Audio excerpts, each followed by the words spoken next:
जय श्री कृष्ण। राधे राधे। आज की वीडियो में आप सभी श्रवण करेंगे 11 माता की व्रत कथा। एक बुढ़िया माँ एक बार 11 माता का व्रत रखी, बड़ी ही भाव भक्ति से पूजा अर्चना की। उन्हें वृद्ध अवस्था में क्या बाधा थी, वो तो अपने पुत्र पौत्रों की सुख सुविधा के लिए व्रत रखने लगी। वे दिन भर तो जरा कठोर मन करके अपनी प्यास को रख रही। दिन में पूजा पाठ किया, कथा सुनी और पंडित जी को मिट्टी के पात्र में भरकर पानी और ऋतुफल दान दिया। दोनों भर भर कर बूरा वितरण किया। उन्हें गर्मी के कारण बहुत बेचैनी हो रही थी। इस कारण से बड़ी देर तक पानी में पड़ी रही और पानी की कुल्ला करती रही, मुंह धोती रही। तब कहीं थोड़ा बहुत धैर्य बंध पाया। धूप तो तेज पड़ रही थी, इस कारण बार बार मुंह सूख रहा था। बूढ़ी माँ बहुत बेचैन हो रही थी। एक बुढ़ापा और दूसरे ये भयंकर गर्मी। वृद्ध अवस्था की स्थिति तो कुछ दूसरे ही प्रकार की होती है। ऐसे तैसे रो धो के दिन कट पाया। अब पहाड़ सी रात सामने थी, उसका काटना बड़ा ही कठिन दिखाई दे रहा था। खटिया पर पड़े शांति नहीं मिल रही थी। वे बार बार करवट बदल रही थी। अनेक बार वो बाहर जाती और भीतर आती। उन्हें घर के अंदर शांति नहीं थी। वे पड़ी पड़ी एकादशी माता का स्मरण करती रही। वे कहती रही कि हे माता जी, आप मेरी लाज रखेगा, आप ही मुझे शक्ति दे दीजिएगा जिससे मैं भली भांति आपका व्रत कर सकूं और ये पहाड़ सी रात शांतिपूर्वक व्यतीत हो सके। प्यास के कारण बूढ़ी माँ की बेचैनी तो बढ़ ही रही थी। उन्होंने धैर्य रखने का बहुत प्रयास किया, किंतु सहनशीलता की सीमा टूट गई और वे घबराकर एकदम चिल्ला पड़ी। बोली, बचाओ बचाओ बचाओ। अम्मा का चिल्लाना सुनकर परिवार भर के नर नारी, बच्चे और पड़ोसी एकत्रित होकर बूढ़ी अम्मा की खटिया के समीप पहुंच गए। सबने पूछा, अम्मा जी, आपको क्या हो गया? आप क्यों चिल्ला पड़ी हैं? आप इस वृद्धावस्था में ये कठिन व्रत क्यों कर रही हैं? अम्मा जी ने कहा, शक्ति से ही भक्ति होती है। थोड़ी ही देर में वे फिर से बोली कि अरे, हमारे प्राण तो ही निकल जा रहे हैं। मेरी छाती पर ठंडे पानी का घड़ा रख दीजिए। नातियों ने दादी की छाती पर ठंडे पानी का पात्र रख दिया।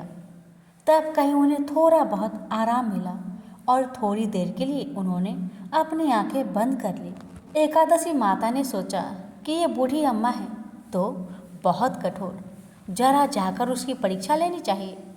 वे आधी रात को मुर्गा बनकर टेर लगाने लगी। मुर्गा की आवाज़ सुनकर दादी जल्दी से उठी और बाहर जाकर आसमान की ओर देखा, किंतु आसमान में कहीं उन्हें प्रातःकालीन तारा दिखाई नहीं दिया। वे सोचने लगी कि ये मुर्गा क्यों और कैसे बोल गया है। ये तो आधा रात मालूम प्रतीत होता है।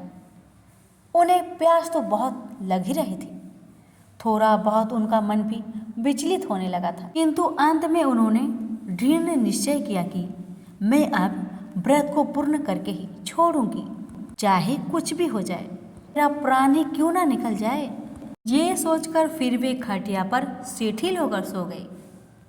थोड़ी ही देर में एकादशी माता ने उनकी फिर से परीक्षा लेनी चाहिए।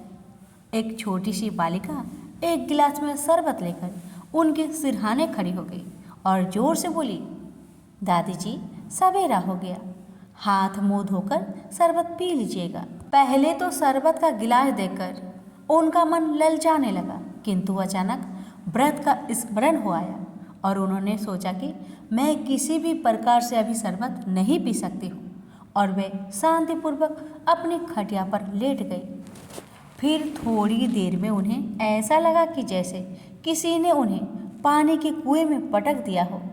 वे बड़ी देर तक उस कुएं में हाथ पांव चलाती रही, किंतु उन्होंने अपने मुख में पानी की एक बूंद भी नहीं जाने दी और वे दृढ़तापूर्वक अपना व्रत पालन करती रही। थोड़ी ही देर में न जाने कहाँ से सामने आग जलने लगी, जिससे भारी गर्मी बढ़ने लगी। प्यास के कारण प्राण निकलने लगे, किंतु बूढ़ी अम्मा का कुछ भी नहीं बिगड़ पाया। वे जहां की तहां मुस्कुराती हुई बैठी रही।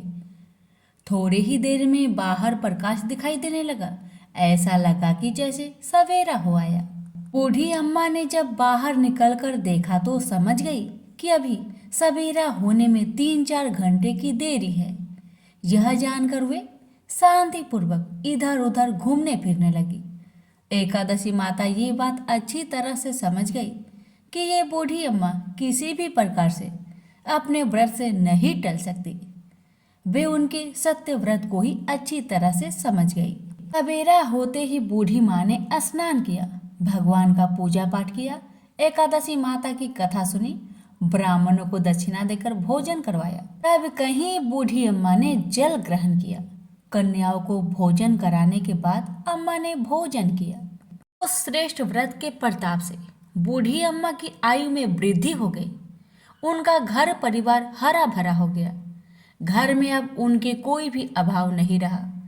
वे हर तरह के सुख साधनों से संपन्न हो गई।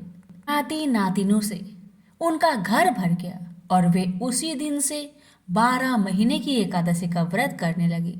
एकादशी माता के व्रत के प्रताप से इस संसार में हर प्रकार के सुख भोग कर अंत में बैकुंठ धाम को चली गई। से बोलिए एकादशी माता की जय।